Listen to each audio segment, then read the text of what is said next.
जमलेल्या माझ्या कडवट निष्ठावंत शिवसैनिक बांधवांनो, भगिनी आणि माता,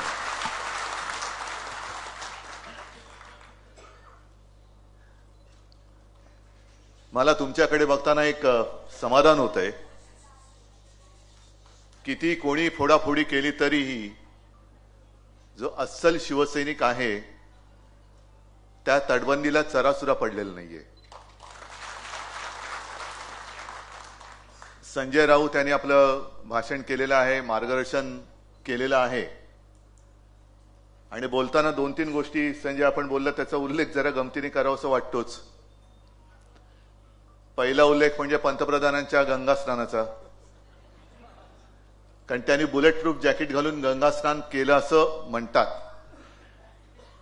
मला आठवलं कोणे एकेकाळी मनमोहन सिंगजी पंतप्रधान होते तेव्हा हेच बोलत होते की हे रेनकोट घालून आंघोळ करतात. आता ते रेनकोट घालून आंघोळ करायचे, हे बुलेट प्रूफ जॅकेट घालून गंगा स्नान करतात. ठीक आहे, आनंद आहे. भाविक असतील, श्रद्धाळू असतील, त्यांच्या भावनांना किंवा श्रद्धेला मी काही तडाखा मारत नाही. पण गंगेत डुबकी मारताना आपला रुपया सुद्धा डुबतोय याच्याकडे सुद्धा त्यांचं लक्ष असलं तर बरं. अंबादास, तुम्ही सांगितलं की कव्हरवरचा हात तुमचा आहे, नक्कीच असणार तो, कारण ज्याच्या हातामध्ये शिवबंधन आहे तो शिवसैनिक कधी इकडे तिकडे जाऊ शकत नाही. आणि मी अनेकदा बोललेलो आहे की लढण्यासाठी तलवार लागते, तलवार पकडायला मजबूत मनगट लागतं, पण त्याही पेक्षा महत्वाचं म्हणजे मन लागतं. नाही तर तलवार आहे पण चालवण्याची हिंमत होत नाही.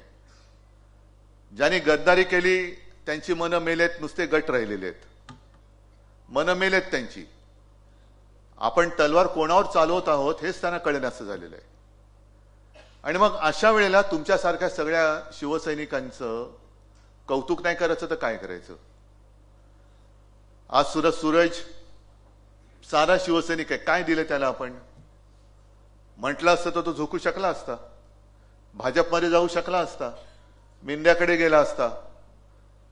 पण जे महाराष्ट्र गीत आपण ऐकलं, दिल्लीचंही तख्त राखितो महाराष्ट्र माझा, हे दिल्लीच्या तख्ताला अजून माहिती नाहीये. आत्ताचे जे बसलेत दिल्लीच्या तख्तावर त्यांना माहिती नाही की त्यांचं तख्त हे महाराष्ट्र राखतो.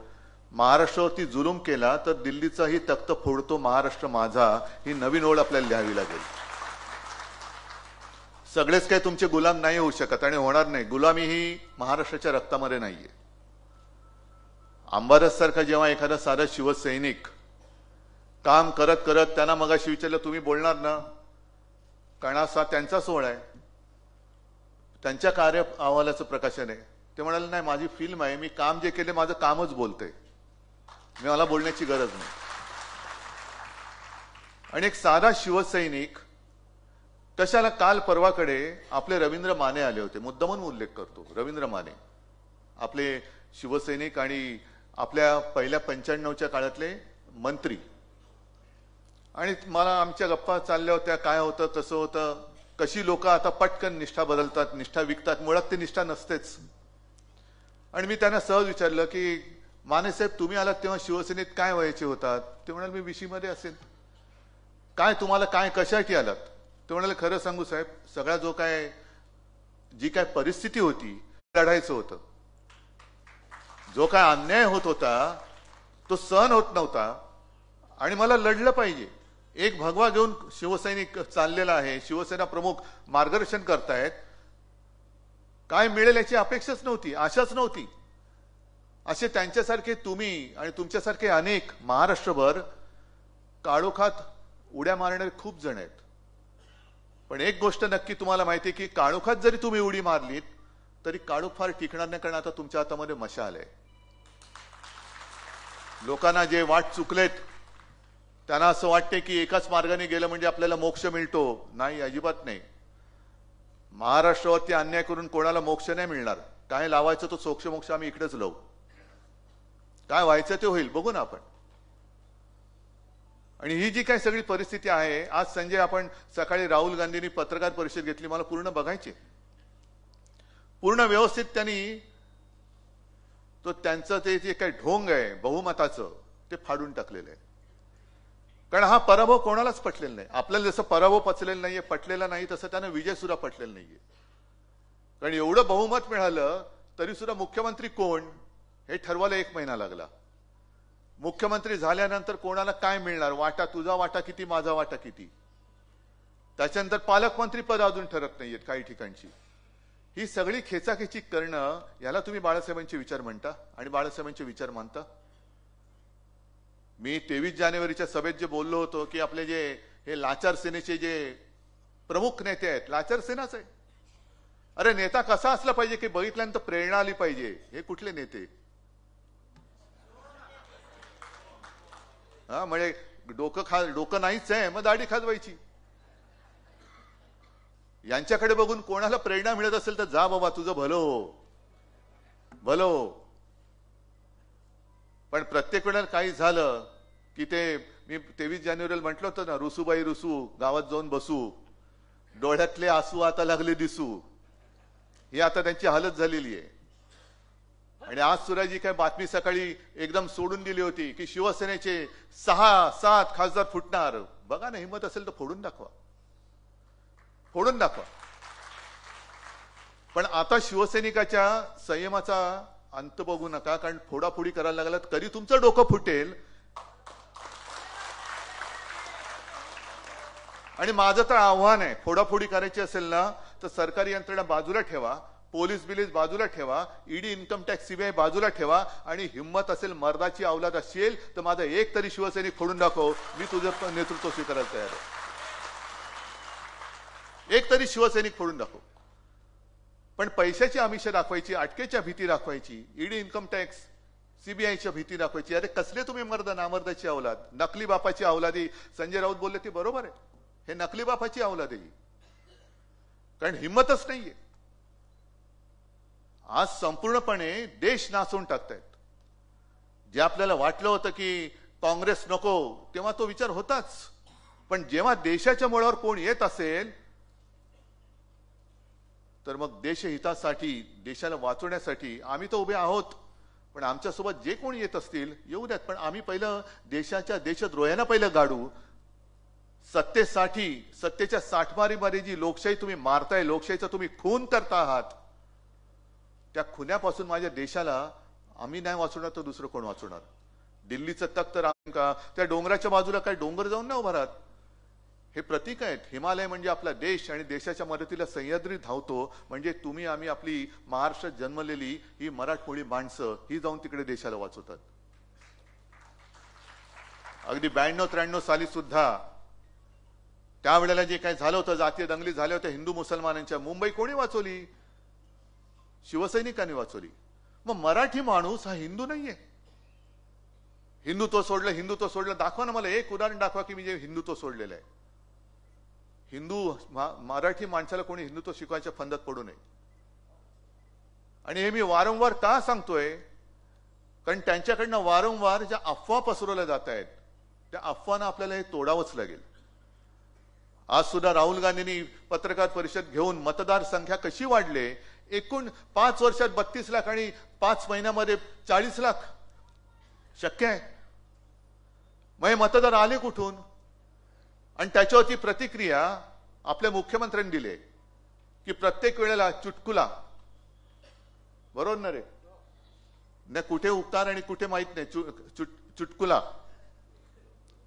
म्हणजे तोच विनोद जर का परत परत सांगितलं तर कोणाला हसायला येत नाही. तुम्हाला लोकशाहीची तुम्ही जी काही हत्या केली ती थट्टा वाटते, तो विनोद वाटतोय. ईव्हीएम मुळे ह्या आमचा आक्षेप आता आजच्या पत्रकार परिषदेत ईव्हीएम हा नव्हताच.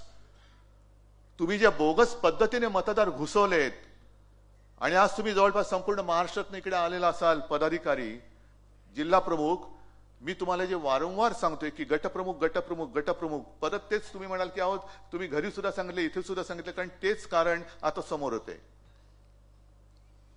कारण फार वर्षांपूर्वी सेशन आपले निवडणूक आयुक्त होते, मुख्य निवडणूक आयुक्त महाराष्ट्रामध्ये आले होते. मंत्रालयात त्यांनी सर्व पक्षांची एक मीटिंग घेतली.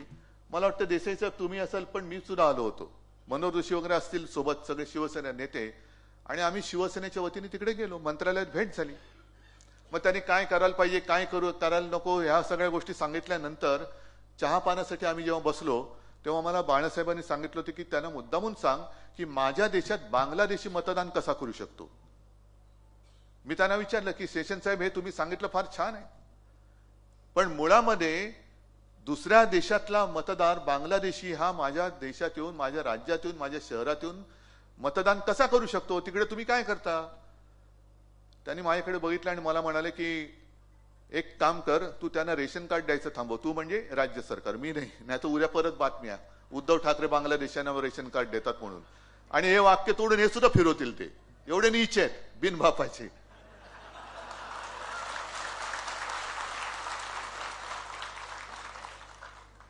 तर थोडक्यामध्ये काय की इथली जी काही यंत्रणा आहे ती रेशन कार्ड देते आणि त्यावेळेला रेशन कार्ड हा एक काय त्याला एक आधार होता, आता आधार कार्ड हा आधार झालाय. आणि जर का मी चुकीचं बोलत नसेन तर देशभरामध्ये कुठेही आधार कार्ड असलं तर तो कुठल्याही राज्यात गेल्यानंतर तिथल्या प्रतिष्ठित व्यक्तींचं जर का एक ओळखपत्र घेतलं की मी या व्यक्तीला ओळखतो, हा खूप चांगला आहे, बोगस असला तरी चांगला आहे, तरी त्याचं मतदार यादीत नाव नोंदलं जातं. आणि मग तिकडे या प्रश्नाची उकल जी आहे, उत्तर आहे ते असं आहे की लोकसंख्येपेक्षाही मतदार वाढले कसे, कारण हे इतर राज्यातनं आलेले आहेत.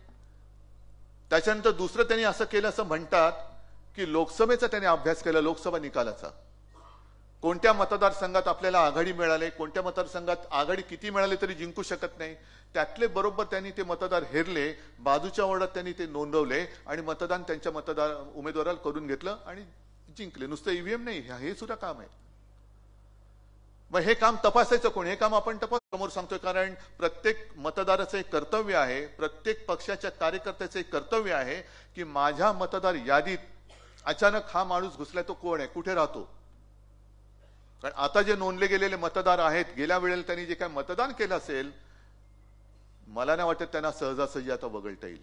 त्याच्यासाठी खूप मोठा अभ्यास करावा लागेल आणि खूप मोठा संघर्ष करावा लागेल.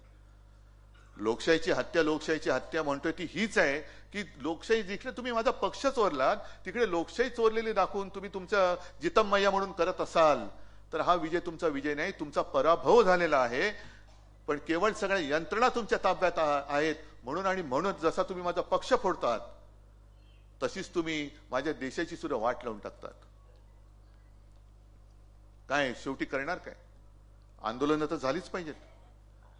मी तर सगळ्यांना सांगतो की एक काम करा, जसं आंबारसने केलं ना जनता दरबार, आंबारस हे काम चालूच ठेवायचं, सगळ्यांना सांगतोय चालूच ठेवायचं,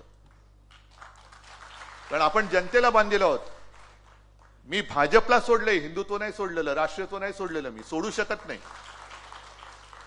पण हिंदुत्वाचा बुरखा पांघरून जर कोणी माझ्या देशाच्या नरडीचा घोट घेत असेल तर त्याला मग मात्र मी कट्टर कट्टर कट्टर हिंदू आणि राष्ट्रप्रेमी म्हणून त्याच्या नरडीचा घोट घेतल्याशिवाय राहणार नाही, ही शपथ घेऊन आपल्याला बाहेर पडलं पाहिजे.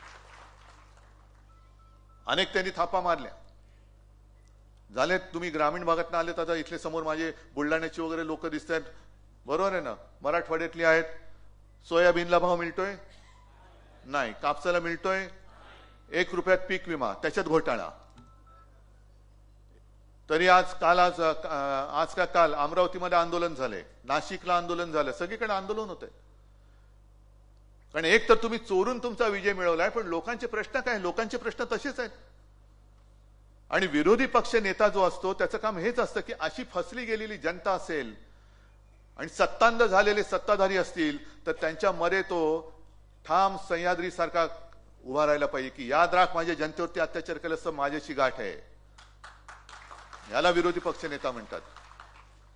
आणि ते काम अंबादास तुम्ही करतायत, आपले सगळे शिवसैनिक करतायत.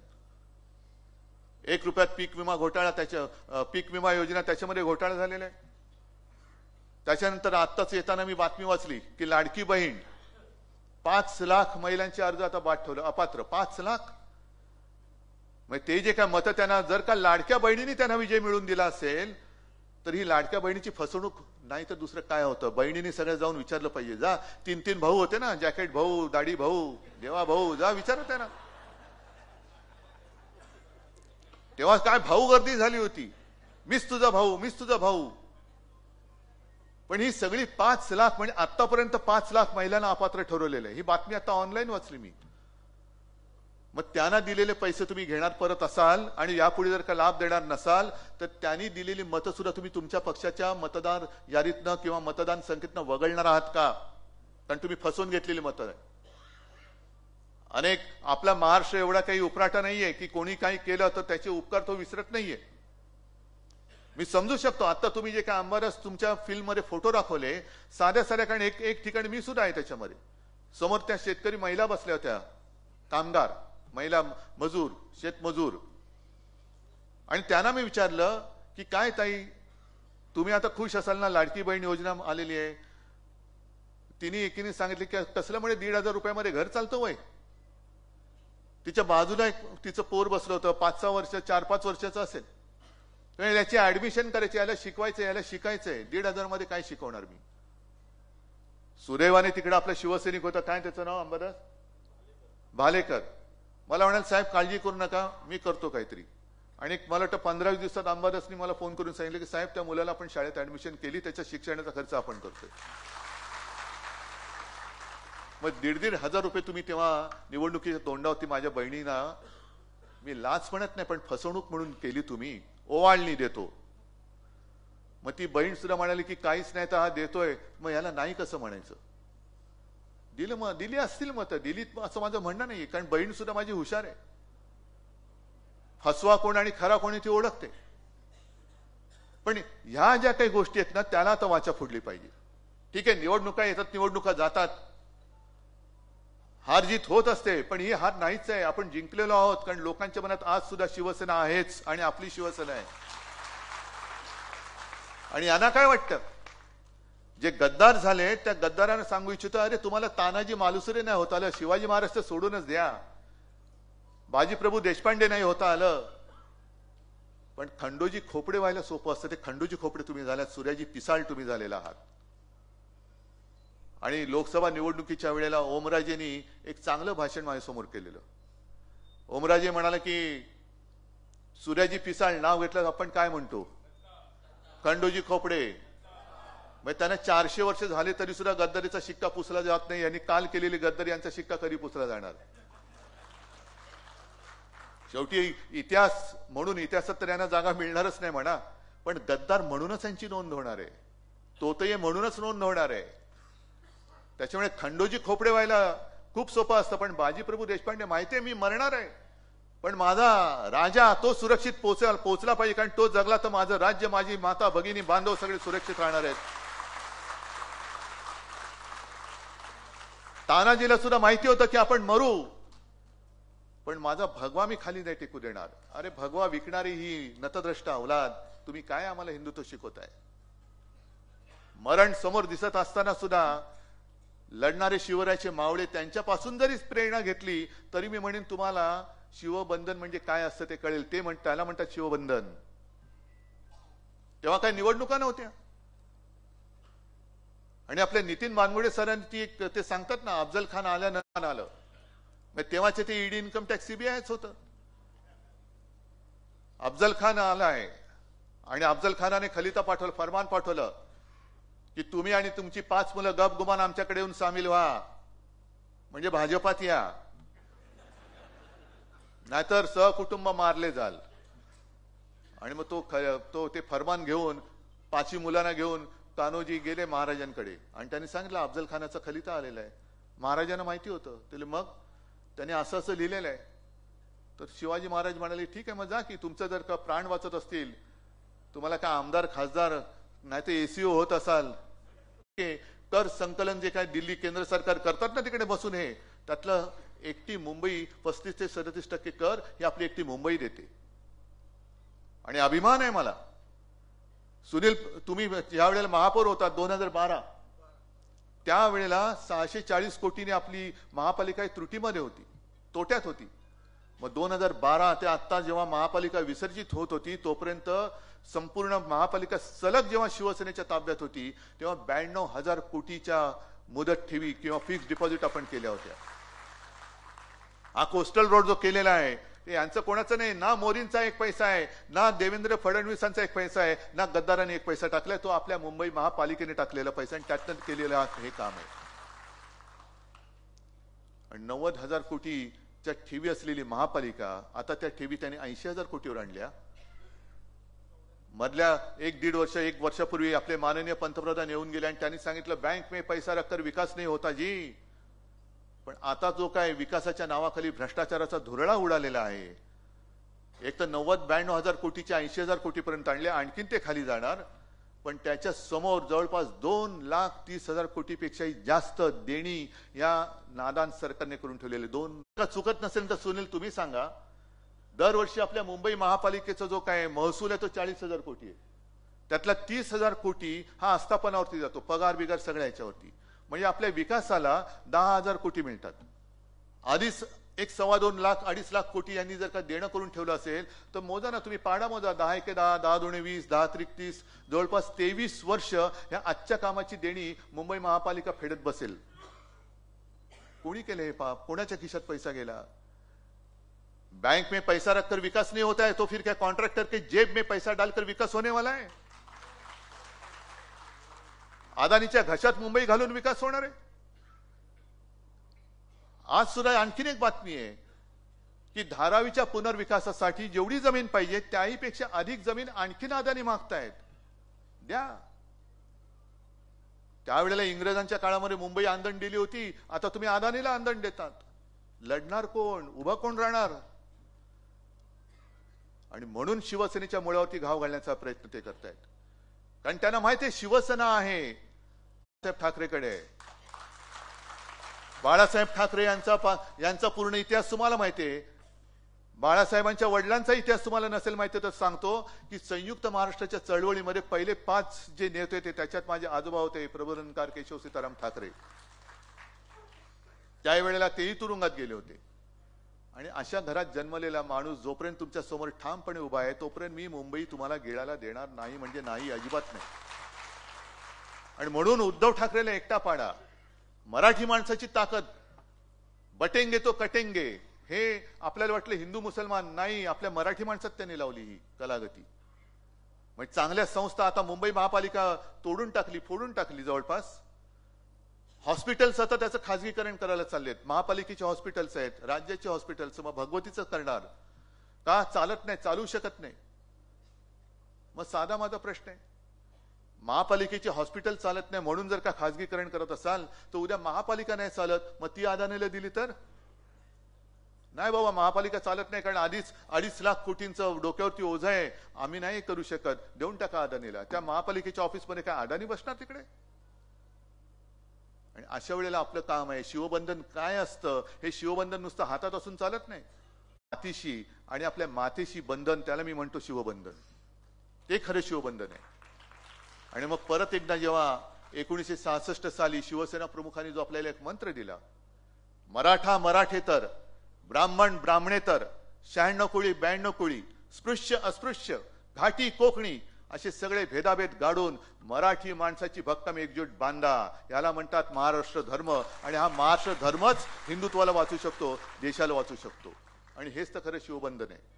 आणि म्हणून तुम्हाला त्या शिवबंधनाची एक जाणीव करून देण्यासाठी अंबराज तुम्ही तुमच्या कार्यक्रमाचं नाव शिवबंधन ठेवलं, याच्याबद्दल तुमचं मी खास अभिनंदन करतो.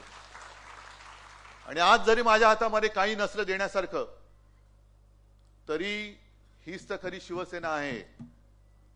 जे शिवसेना प्रमुख बोलले होते ते आता आपल्याला राजकारणात करायचंय.